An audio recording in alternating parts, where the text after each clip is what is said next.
Estudo Bíblico Romanos 3, versos 1 a 8. Revela algumas grandes realidades divinas. Primeiro, os oráculos de Deus, verso 2, são privilégios de maior valor entre aqueles concedidos aos homens. Segundo, a fidelidade de Deus, verso 3. Terceiro, a justiça de Deus, verso 5. Quarto, o julgamento de Deus, verso 6. Quinto, a verdade de Deus, verso 7. Sexto, a glória de Deus, verso 7. Versos 1 a 2.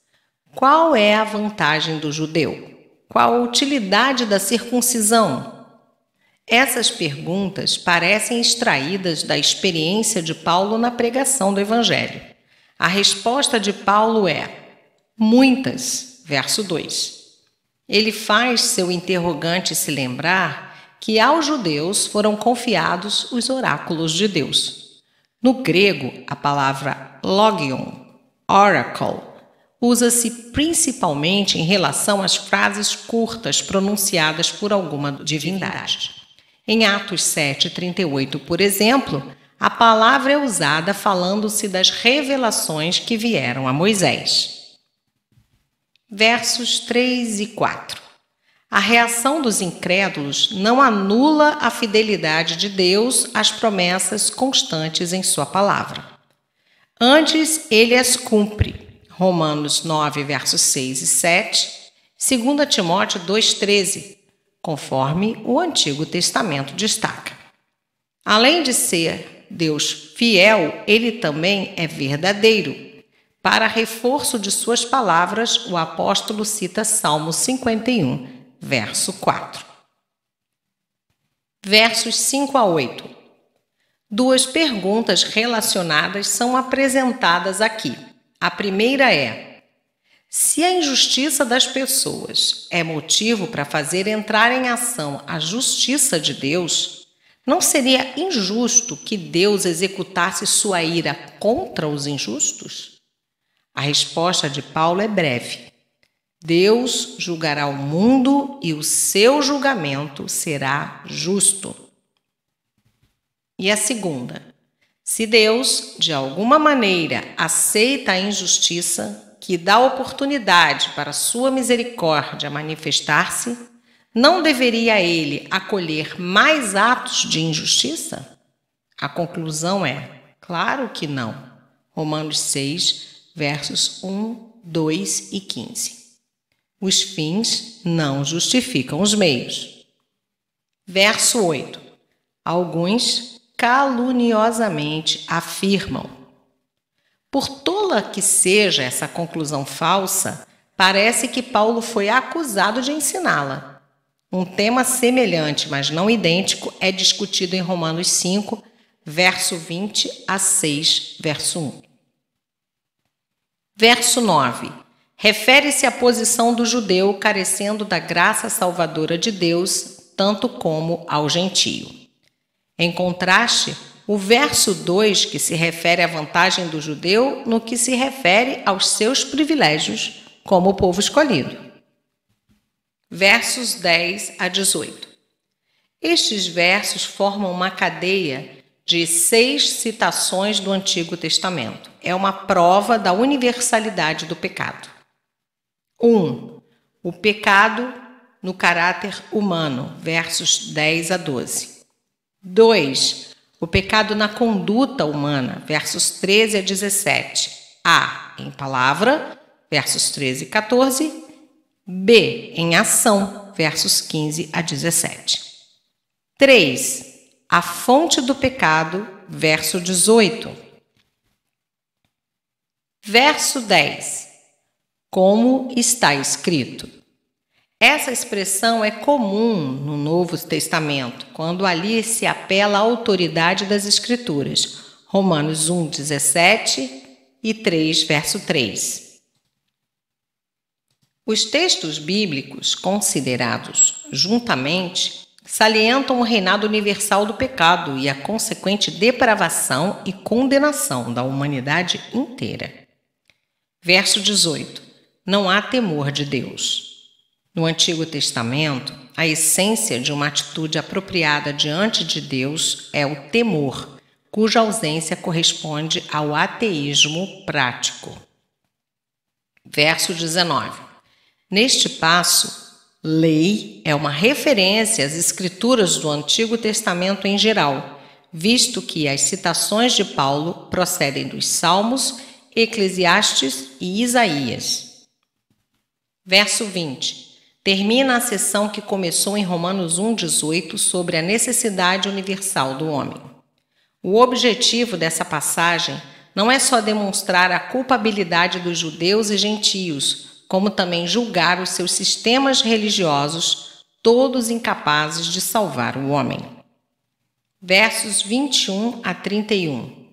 Tendo mostrado a necessidade, tanto de judeus quanto de gentios, da justiça de Deus revelada no Evangelho.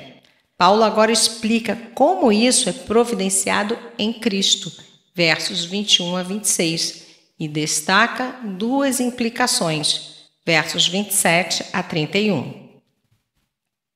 Verso 21. Justiça de Deus. Esta expressão tem dois sentidos em Romanos. Primeiro, é a justiça que Deus tem e manifesta, sendo perfeitamente consistente com tudo o que Ele mesmo é. Romanos 3, 5. Segundo, noutros casos, é um dom que Ele dá. Romanos 1, 17. Nos versos 21 e 22, significa a justiça que Ele nos dá, enquanto o primeiro sentido se encontra no verso 25. Ambas as ideias estão unidas no verso 26. Salvação pela fé não é coisa nova, mas encontra-se em todas as relações entre Deus e os homens. Verso 22. Mediante a fé em Jesus Cristo para todos os que creem. A justiça de Deus deve ser recebida agora que ela foi revelada. Verso 21. Para Paulo, o ato de crer envolve o conhecimento do conteúdo do Evangelho, a convicção do seu testemunho acerca de Cristo, Romanos 10, 14, a confiança obediente e a dependência dele como Salvador e Senhor, Romanos 11, 5. Verso 23. Carecem da glória de Deus, Isaías 43, 7. Criada à imagem do Deus glorioso, Gênesis 1, 26 e 27, a humanidade trocou a glória divina pela idolatria, capítulo 11, verso 23, e distorceu a imagem divina. Ao pecar, o homem se encontra em falta perante o ideal para o qual Deus o criou. Glória significa o esplendor visível, irradiando da presença de Deus, que veio a simbolizar a perfeição divina. A graça renova e restaura a glória perdida da humanidade aos crentes, através de Cristo. Romanos 5, 2 e 8, 18, 1 Coríntios 15, versos 42 a 49, 2 Coríntios 3, 18 e 4, verso 6, Efésios 4, 24, Filipenses 3, versos 20 e 21, Colossenses 3, 10. Verso 24. Sendo justificados. A justificação é o contrário da condenação, Provérbios 17, 15. É a declaração que diz que o pecador que crê é justo, e isso devido à retidão imputada de Cristo, o dom da justiça, conforme lemos em Romanos 5, versos 16 e 17. A justificação é algo final e irreversível, capítulo 8, verso 1 e versos 33 e 34. Está alicerçada sobre a obediência da vida inteira de Cristo, na qual ele cumpriu os preceitos de Deus por nós e em sua morte na cruz, quando pagou a pena do julgamento divino que era contra nós. Os crentes compartilham atualmente da posição justa, tanto quanto a do Cristo ressurreto, com quem eles estão unidos desde agora e para sempre, 2 Coríntios 5, 21, gratuitamente por sua graça. Redenção, do grego apolutrosis. É a compra de um escravo para dar-lhe a liberdade. Neste caso específico, temos o livramento da condição anterior de escravidão ao pecado, realizado através da morte de Cristo, o preço da redenção pago pela nossa salvação. Marcos 10:45, 1 Timóteo 2:6 e Hebreus 9:15. Há um paralelo na redenção de Israel do Egito, Êxodo 15, verso 13, e do exílio na Babilônia, Isaías 41:14 e 43, verso 1. Verso 25. Cristo morreu como um sacrifício propiciatório que satisfaz o julgamento divino contra os pecadores, produzindo perdão e justificação. Mas Paulo é cuidadoso ao indicar que o sacrifício de Cristo não fez Deus nos amar. O contrário é que exprime a verdade. O amor de Deus levou a oferecer o seu Filho, Romanos 5:8 e 8:32, João 3:16. Mediante a fé, ou seja, a fé é a causa instrumental e não a causa final da justificação. Nota: expiação. A expiação é uma reconciliação de partes alienadas entre si, a restauração de um relacionamento rompido. É realizada para ressarcir os danos, apagando-se os delitos e oferecendo satisfação pelas injustiças cometidas. Segundo a Bíblia, toda pessoa peca e precisa fazer expiação de suas culpas, porém falta-nos o poder e os recursos para isso. Uma vez que há pecado mesmo nas melhores ações das criaturas pecadoras, qualquer coisa que façamos na esperança de ressarcir os danos só pode aumentar a nossa culpa ou piorar a nossa situação, porque o sacrifício dos perversos é abominável ao Senhor. Provérbios 15:8. Não há modo de a pessoa poder estabelecer a própria justiça diante de Deus.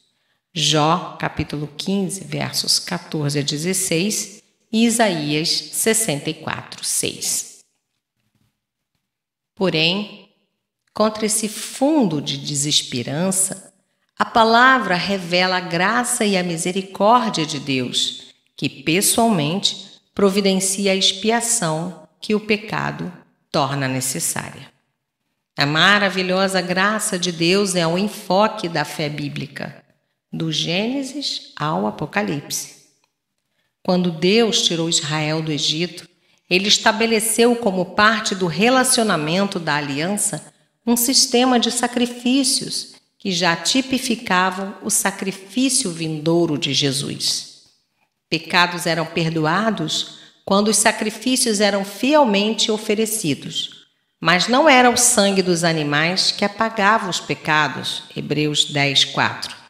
Era o sangue do antítipo, Jesus Cristo, cuja morte na cruz expiou os pecados já cometidos, bem como os pecados que seriam cometidos posteriormente.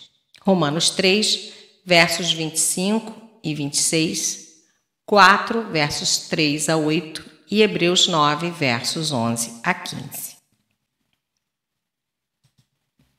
O sangue de Cristo foi derramado como sacrifício, Efésios 1:7 e Apocalipse 1:5, nos redimindo e resgatando. Sua morte foi o preço que nos livrou da culpa e da escravidão ao pecado, Romanos 3:24, Gálatas 4, versos 4 e 5 e Colossenses 1:14. Na morte de Cristo, Deus nos reconciliou consigo mesmo, vencendo a hostilidade causada por nossos pecados. A cruz aplacou a ira de Deus, expiando nossos pecados, e desse modo removendo-os diante de seus olhos. Hebreus 2:17, 1 João 2:2 e 4, verso 10.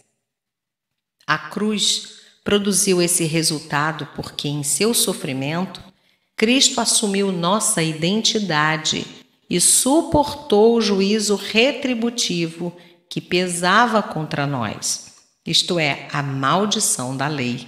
Gálatas 3:13. Ele sofreu como nosso substituto, com o registro condenatório de nossas transgressões, pregado por Deus na sua cruz, com a lista de crimes pelos quais ele morreu. Colossenses 2:14, Mateus 27:37, Isaías 53, de 4-6, Lucas 22:37. Verso 26. Jesus Cristo ocupa uma posição única como representante de Deus com o homem e do homem com Deus. Verso 30. Deus é um só. A salvação não nos é dada por sermos possuidores da lei. Isso subentende que a salvação foi posta à disposição de outras pessoas e não somente à disposição dos judeus. Paulo confirma essa verdade em face da oposição judaica, apelando para a confissão fundamental da religião do Antigo Testamento de que Deus é um só, Deuteronômio 6:4. Esse princípio já havia sido deixado implícito nas acusações legais dos profetas do Antigo Testamento contra as nações por causa dos pecados delas e contra os judeus por causa dos pecados deles. Por exemplo, Amós 1:2. Paulo salientou que a justificação vem aos judeus, os circuncisos, e aos gentios, os incircuncisos, de uma mesma maneira, exclusivamente pela fé.